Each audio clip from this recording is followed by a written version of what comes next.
For anyone who's still listening, up next we have Mauro Cardenas.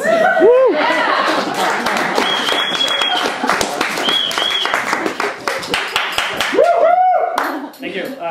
Last year I was at a poetry reading with a friend of mine. We were in the back, and the whole time my friend was grumbling about the fact that, oh my God, this poetry really sucked. This is terrible. And we were like, yeah, okay. And then when it was her turn to go up there, she was like, I'm so honored to be reading among all these great poets. So I know that if I totally bomb up here, you guys would be really nice and tell me I was great. Anyway, my task was to respond to Fondly, and I'm going to do so by focusing on Gainesville, the second novella in Fondly. And I will be discussing plot as a death machine, New Age therapy, George Mills, Grace Pelly, my daughters Lily and Clara, and a poet called Mary Louise.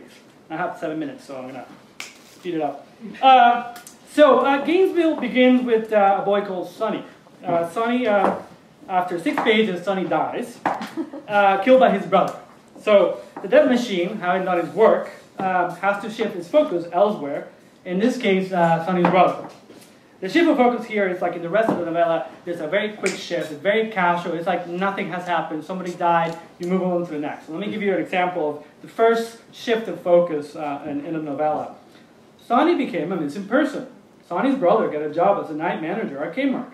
He got his own place. He partnered up with one of the cashiers. She had a gold tooth but never wore jewelry.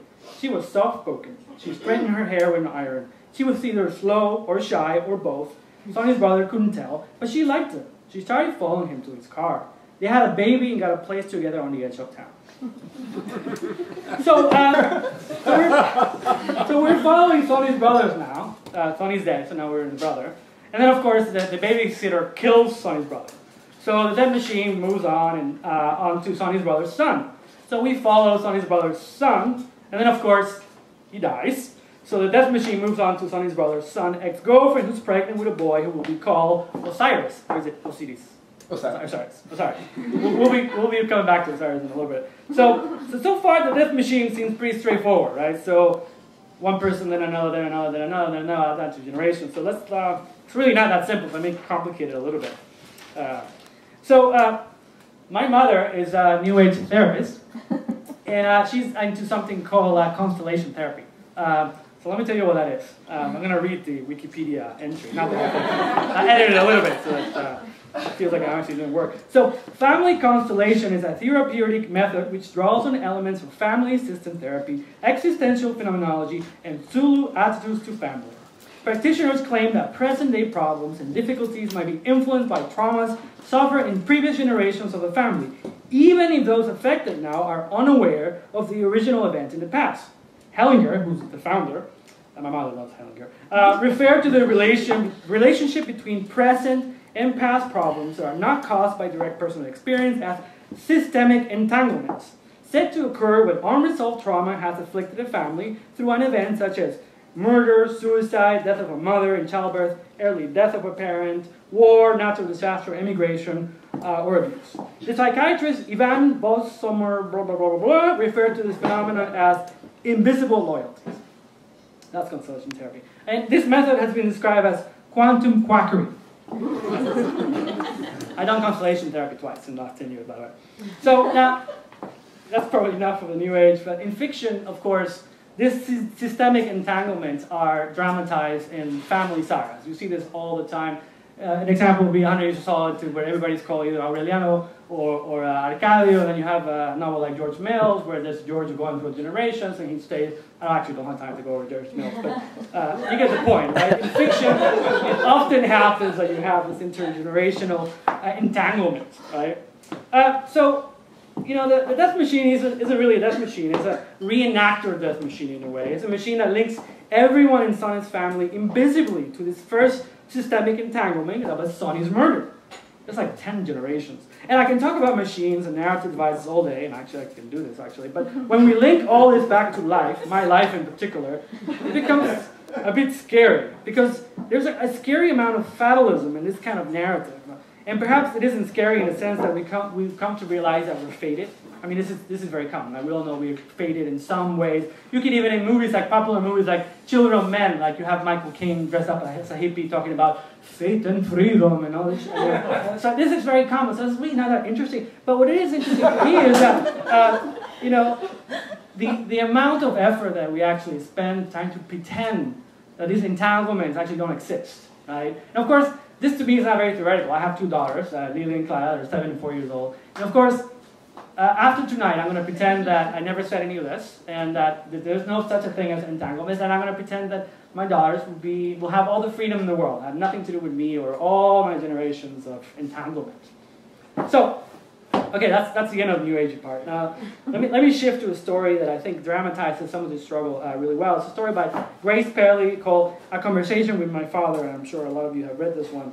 And I'm running out of time, so I'm going to go quick. So, the narrator, we're going to do a setup real quick. So the narrator is sitting next to his father. He's dying. He has tubes and all that. And the father says, just write a very simple story for me. Just one simple story before actually, he doesn't say before he dies. He says, one simple story. And she says, all right, you know, I can do that. And she thinks, I would like to try to tell such a story. If he means the kind that begins, there was a woman, followed by a plot, the absolute line between 2 points, which I'd always despise. Not for literary reasons, but because it takes all hope away. Everyone, real or invented, deserves the open destiny of life. So she writes a simple story, and they go back and forth editing and so on, and then we get towards the end. She's done with the version that she wanted to write about, and it's about a mother and a son, and it's a terrible story. She ends up really badly. And then this is towards the end of that story. First, my father was silent. Then he said, number 1, you have a nice sense of humor. Number 2, I see you can tell a plain story, so don't waste your time. Then he said sadly, number 3, I suppose that means she was alone. She was left like that, his mother, alone, probably sick. I said, yes. Poor woman, poor girl, to be born in a time of fools, to live among fools. The end, the end. You were right to put that down, the end. I didn't want to argue, but I had to say, well, it's not necessarily the end, Pa. Yes, he said, what a tragedy, the end of a person. No, Pa, I begged him. It doesn't have to be. She's only about 40. She could be 100 different things in this world as time goes on. A teacher or a social worker, an ex-junkie. Sometimes it's better than having a master's in education. Jokes, he said. As a writer, that's your main trouble. You don't want to recognize it. Tragedy, plain tragedy, historical tragedy, no hope, the end. Oh, Pa, I said, she could change. In your own life, too, you have to look it in the face. I had promised the family to always let him have the last word when arguing. But in this case, I had a different responsibility. That woman lives across the street. She's my knowledge and my invention. I'm sorry for her. I'm not going to leave her there in that house crying. Therefore, she did change. Of course, her son never came home again. But right now, she's a receptionist in a storefront community clinic in the East Village. Most of the customers are young people, some old friends. The head doctor has said to her, if we only had 3 people in this clinic with your experiences. The doctor said that?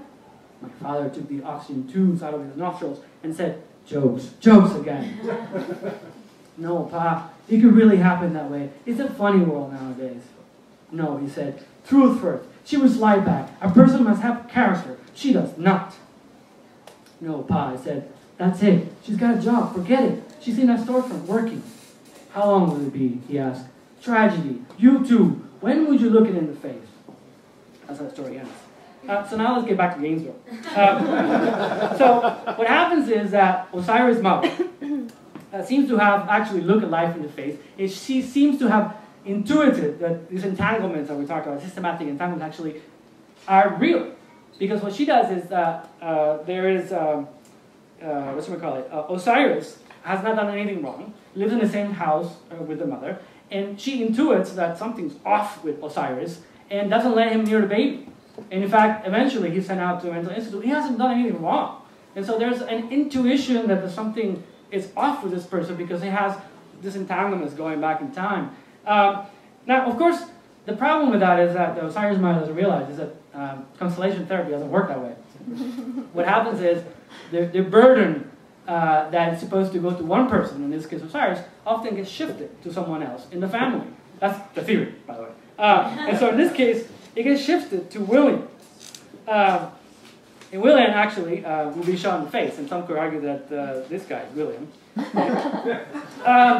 And his life is interrupted like everyone else in Gainesville. Now, before William dies, there's a fine scene in the hospital, a stage scene, an old man dying. There's a long line of people waiting to see the dying old man, and William gets in line out of curiosity. He hears the old man say to his son, "You must learn to appreciate what you have. This moment, the unpredictable next.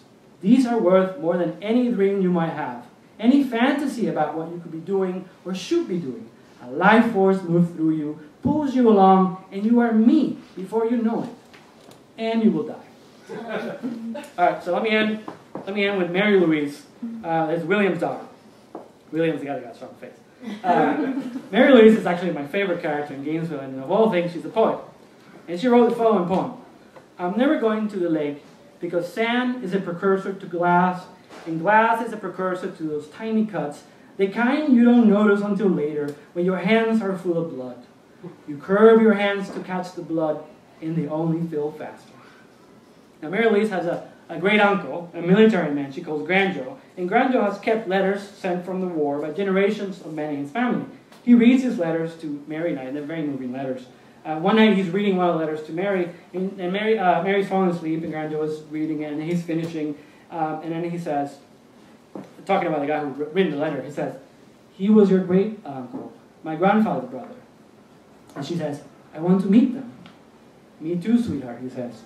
Then they go to sleep, and the next morning Mary Lou says, finally our last page, "I dreamed last night that I met the man in Granjo's letter. I went to where you go when you die, and met all of Granjo's family." "What did they say?" asked her mother. "That I didn't have to die and be like them if I didn't want to." That's the end. Thank you.